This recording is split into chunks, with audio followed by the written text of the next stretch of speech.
Okay, I need to give you a warning. I've done a lot of dark cases, and you know that if you've been here before, but this one is different. This one messed me up in ways I wasn't expecting. It took a genuine toll on my mental health, and I'm still processing it. So if you're already struggling, if you're not in a good place right now, please just pass on this one. That's really all I can say. Don't push through it. It's not worth it. And this one is really bad. Okay, so here we go. A man lies naked on a tiled floor, pleasuring himself. As he climaxes, a masked figure steps into frame, holding a meat cleaver. The man is decapitated, and the entire scene is captured from multiple angles, edited and packaged for sale. This wasn't horror fiction.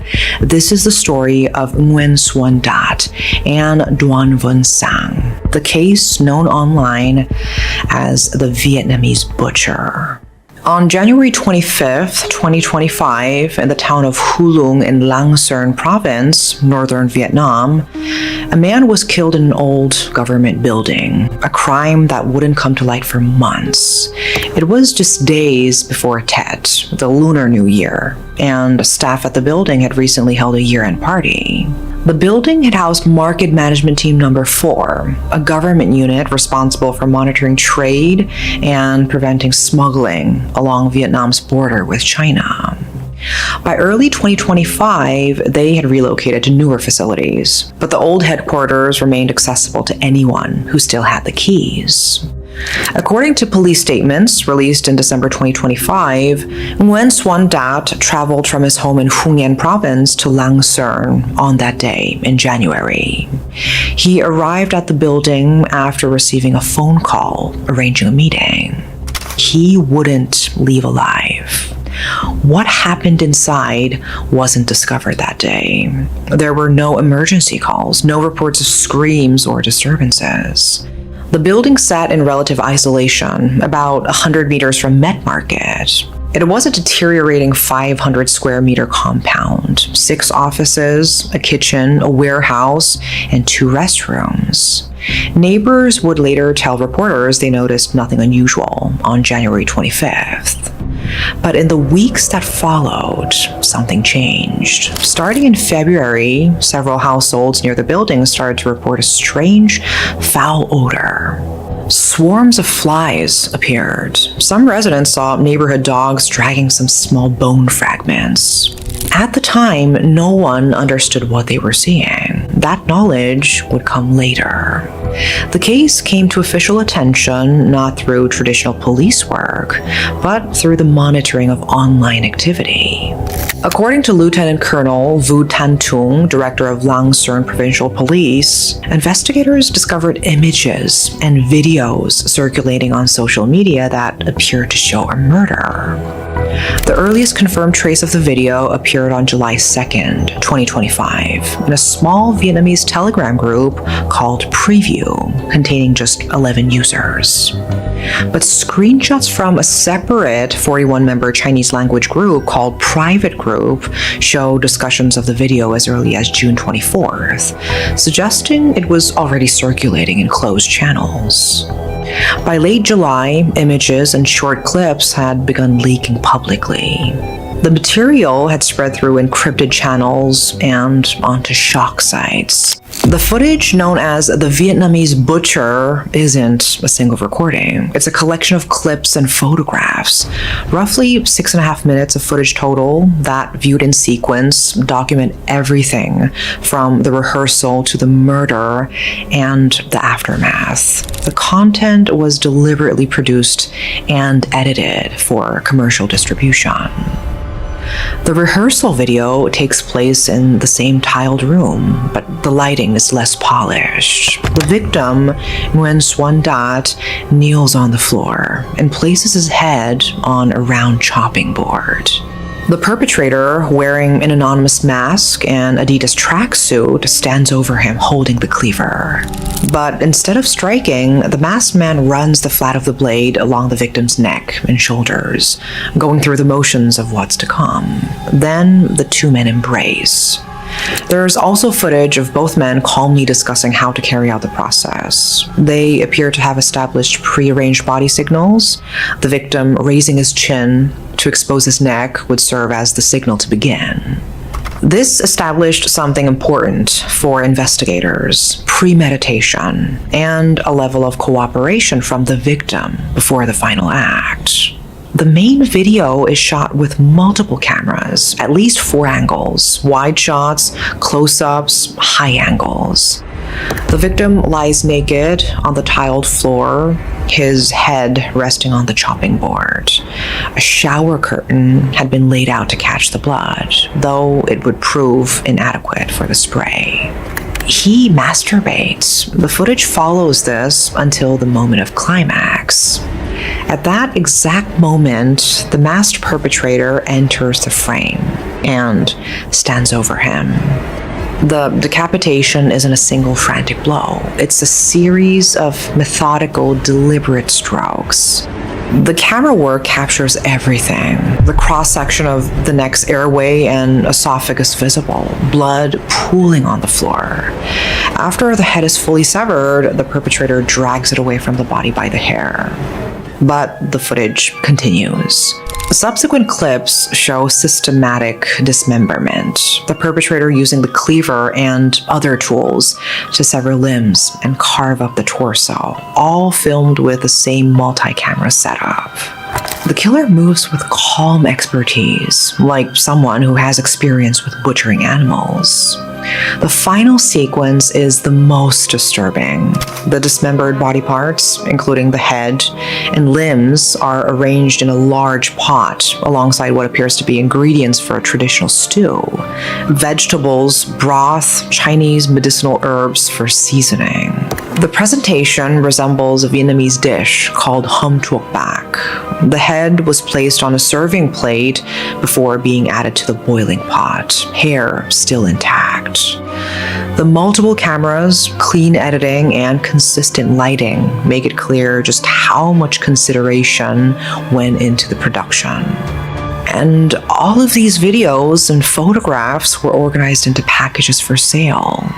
According to multiple sources, 11 video clips and 98 photographs were being sold on dark web marketplaces, through Telegram channels, and on Baidu Tieba, a Chinese online community platform with forums catering to niche interests. Prices range from 89 yuan, about $12 for basic group access, up to 198 yuan, around $28 for premium membership with additional content. Some listings indicated the material had been available since at least February 2025. Vice magazine, which was the first established media outlet to report on the case in August 2025, described it as potentially the first authentic snuff film ever documented. The article drew comparisons to other notorious cases. Armin Maivis in Germany, who killed and consumed a willing victim in 2001. Detlef Guinsel, a former police officer who found his victim on a website called Zambian Meat in 2013. And Luca Magnotta, who sparked a global manhunt in 2012 after uploading footage of a murder he committed. But none of those qualified as true snuff films, the article noted, because they weren't produced for commercial gain. The Vietnamese butcher was different. The footage was made to be sold. Vietnamese police, working with digital crime specialists from the Ministry of Public Security, began tracing the footage back to its source. But they weren't the only ones searching. Online investigators, amateur detectives on Reddit, Facebook groups, gore sites had already been working on the case for months. They analyzed the regional Vietnamese accent in the audio. They identified the specific shop that sold the floor tiles visible in the footage. They traced the brand of the meat cleaver and the chopsticks laid out next to the dish of meat. They noted a 13-9 tattoo on the perpetrator's arm, which led to one of the case's nicknames, 13K, a hashtag that somehow related to the prices of butchered pigs on Vietnamese social media. A Vietnamese YouTuber named Ke Thao Mao, meaning a curious person, launched a video series in early September 2025 investigating the case. His video combined 3D models with modern graphics to recreate the crime scene.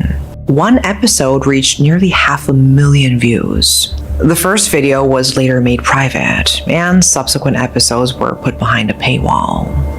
On Facebook, a group called the Investigation Group of Nguyễn Xuân Đạt case, later renamed OSINT and Cyber Investigation Vietnam, also joined the hunt. OSINT, short for Open Source Intelligence, involves gathering and analyzing information from publicly available sources to support investigations. And of course, not all the online theories were accurate. A Buddhist man was incorrectly identified early on through facial recognition software that didn't actually work, and he faced harassment before the error was corrected. But other leads proved more reliable. A Facebook account running under the username Philet posted about the killing, claiming to know both victim and perpetrator, though only identifying the killer by the name Chung.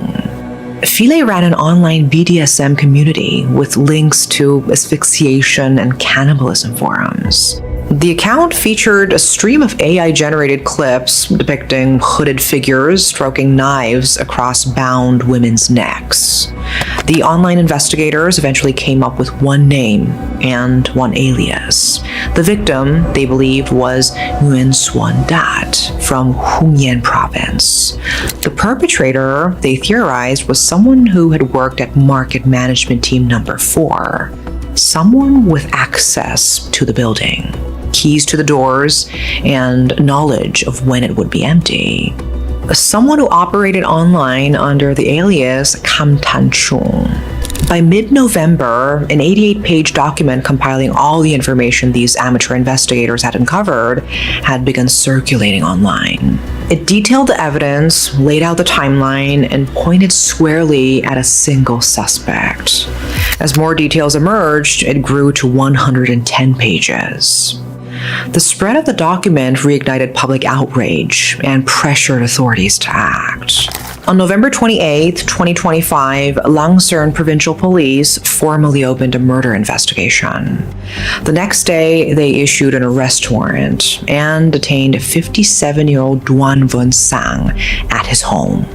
He was the former deputy head of Market Management Team Number 4, the very unit whose old building had been used for the crime.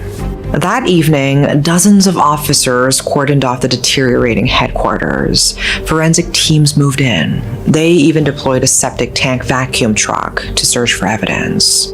Neighbors watched as investigators entered to comb through every room of the compound where the team had operated for more than 15 years. What they found matched the footage that had been circulating online for months. But to truly understand what happened in that building, investigators had to piece together how these two men crossed paths in the first place. Nguyễn Xuân Đạt was born on March 10, 1989 in Hao Chung Tu village, originally part of Dong Hung district in Tai Binh province, later rezoned to Tien Hung commune in Hung Yên province. His father had died years before his murder. His mother suffered from mental illness. The family lived in poverty on government subsidies, and Đạt had been living with his parents well into adulthood. According to local residents, he largely disappeared from his hometown more than a decade before his death. In November 2024, just 2 months before he died, he'd been seen working at Phuong Quang Market in Hanoi, selling seafood. To those who knew him casually, he seemed like someone struggling to get by, but not someone in immediate danger. Online, though, Nguyễn Xuân Đạt lived a different life. According to investigative reports, Đạt had been active for years on extreme fetish forums. He used aliases like Đạt Beheading on platforms including Motherless and Watch People Die. His Facebook biography allegedly read, "Likes to be decapitated." In messages to other users, he wrote, "I'm looking for my executioner." Screenshots recovered after his death showed conversations where he discussed his desire to be beheaded in explicit detail. These weren't just recent conversations or sudden impulses. These interests, documented online, went back for years. He'd asked other users for translations of Japanese eroguro content, which combines the erotic with the grotesque. One translation he requested was a manga titled Applicant for Death, which depicted a person's willing participation in their own execution. But his private messages also revealed something else. In one exchange, later translated and published, he wrote, "Not only am I ugly, but I'm also full of diseases. I can't afford to live freely like normal folks. I have to depend on my parents my whole life. What else could I do? I truly am a prisoner of my very own fate.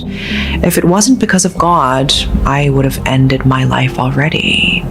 Another message was more direct. "I wish to meet someone that, once we've become close enough, could kill me, because I really wanted to make friends with such people. But I know that once I've done that, I won't be normal again. I want to die." These were clearly the words of someone in profound psychological distress, someone who felt trapped by poverty, illness, and dependency. Someone whose engagement with extreme content intersected with severe depression and a mental health crisis. But his desire to die doesn't erase his victimhood. Being vulnerable doesn't justify violence. And none of this changes the fact that what happened to Nguyễn Xuân Đạt was murder. The man accused of that murder was Duan Van Sang, born in 1968. He was 57 at the time of his arrest, more than 2 decades older than his alleged victim. Sang had worked as deputy head of market management team number 4, a position of authority in local government, responsible for cracking down on contraband and counterfeit products. Langsun province sits on the border with southern China, which explains why Sang was reportedly fluent in Chinese. To neighbors and colleagues, he appeared unremarkable. No prior criminal charges, no documented history of violence. But he had an unusual hobby: butchering. He was reportedly very skilled at it. He lived on Nguyen Phi Can Street in Langsun City, and after the market management team moved to new facilities in mid-2025, he continued visiting the old headquarters regularly. Besides his main Facebook account, he operated online under the alias Kam Tan Chung, his son's name.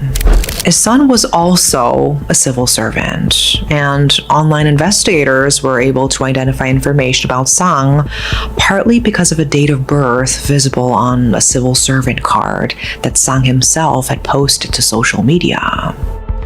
According to police, Sang and Dat first connected through social media around 2020, about 5 years before the killing. Investigators describe their online interactions as containing distorted, deviant conversations involving sexually morbid topics. The exact content hasn't been fully disclosed. What's known is that on January 25th, 2025, Sang allegedly called Dat and arranged for him to come to the old building in Hulung.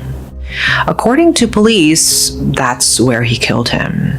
After the murder, Sang cleaned the crime scene. He tried to conceal what had happened. And then he went back to work as if nothing had occurred. He stayed active on Facebook. He continued chatting in online groups. He did something else too.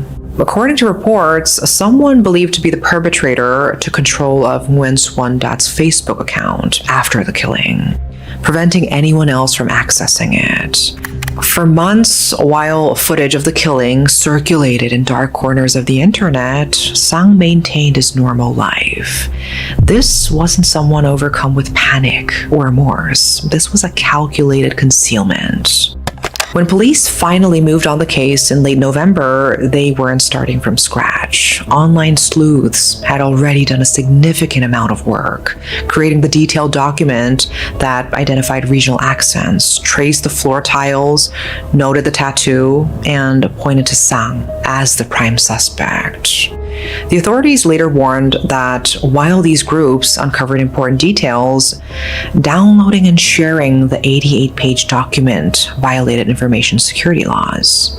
The police stressed that citizens should not assume the role of investigators or circulate unconfirmed reports, and that public speculation could result in serious legal consequences.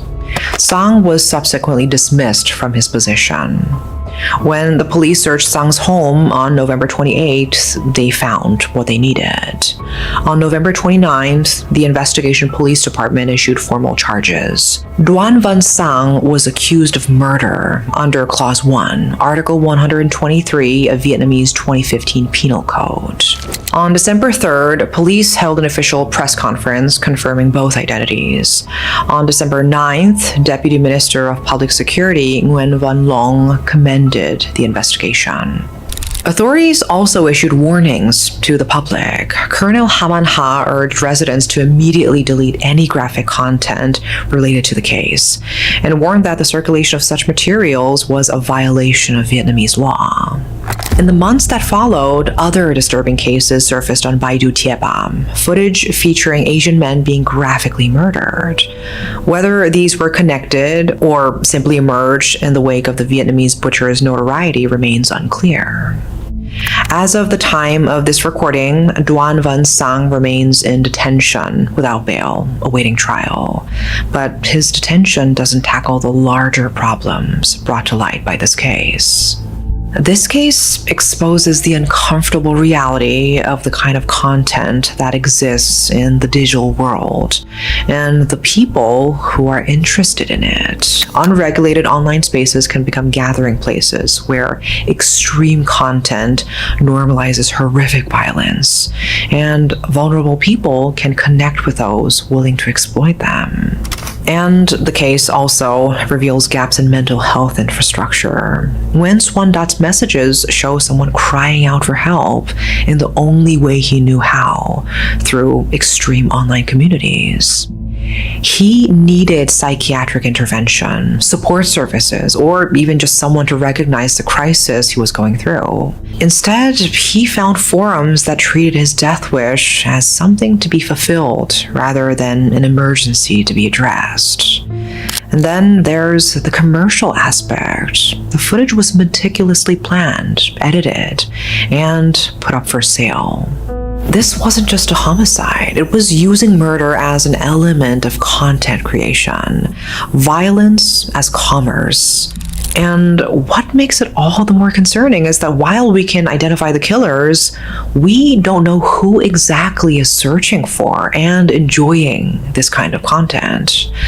Vietnamese law doesn't recognize consent as a defense to homicide, and for good reason. People experiencing severe depression or untreated mental illness can't make truly informed decisions about ending their lives. Nguyễn Xuân Đạt was 35 years old, living in poverty, struggling with illness, feeling trapped. His online activity revealed someone in psychological crisis, not someone thinking clearly. Whatever he said he wanted, whatever he participated in willingly, he was still a victim. Instead, he found someone willing to act on his darkest thoughts, someone willing to film it, someone willing to sell it. The footage can't be unseen by those who sought it out. The transactions can't be reversed, but what can change is how we respond. We can acknowledge that some curiosity is harmful, that some content should remain unwatched, that some lines should not be crossed. Nguyễn Xuân Đạt deserved a society that recognized his suffering and offered compassion. Before he was a case, before he was a hashtag, before he was 11 video clips and 98 photographs sold for $28, he was a person who needed help. He left a trail, years of messages, cries for help, dressed up as fantasies. I want to die. I'm looking for my executioner. And the internet answered, not with resources, not with intervention, but with someone willing to do it. That's the failure. Not just one man with a cleaver. A whole ecosystem that took a person in crisis and funneled him toward the worst possible outcome. Forums that normalized his darkest thoughts, algorithms that connected him to someone eager to act on them, a marketplace ready to profit from his death. Doan Van Sang will face justice, but he operated within a system that remains intact. The question isn't just how do we catch the next killer? It's how do we reach the next Nguyễn Xuân Đạt before he becomes a victim? That's the harder problem, and it's the one we haven't solved. Doan Van Sang didn't kill in a frenzy. He set up cameras, he adjusted lighting, he edited footage, he uploaded it for sale. Then he went home and logged onto Facebook like it was any other day. What kind of mind does that? And somewhere out there, people paid money, real money, to watch a stranger die. Not by accident, not out of morbid curiosity that stumbled onto something horrible. They sought it out. They clicked purchase. They watched, maybe more than once. We like to believe these people are rare, aberrations, monsters who exist at the far edges of humanity. But the forums exist, the marketplaces exist, the demand exists, enough demand to make murder profitable. That's the uncomfortable truth. Somewhere in the architecture of our minds, there is a room where cruelty and curiosity meet, where the suffering of others becomes entertainment. Most of us never open that door, but some do, and the internet has made it easier than ever for them to find each other. I don't know how to end this. This case really took a toll on my mental health. Reading his messages, looking at the screenshots, piecing together the timeline of how a man went from selling seafood at a market in Hanoi to being dismembered in an abandoned building. I am devastated. I'm confused. I don't understand how this happens. How someone sets up cameras and lighting to film a murder. How someone else pays $12 to watch it. How there's a marketplace for this. How the demand is high enough that people keep making it. My mind cannot comprehend it. I've tried, I've sat with it, and I still cannot make it make sense. I think that's the honest answer. No lesson that wraps this up. Just the reality that we live in a world where some people enjoy watching other people suffer and die. And I don't know what to do with that. It disturbs me, it aches, and I don't think it's supposed to feel any other way. Nguyễn Xuân Đạt was a human being. He definitely didn't deserve this. That is all I know for sure. That's all for today. Thank you for watching.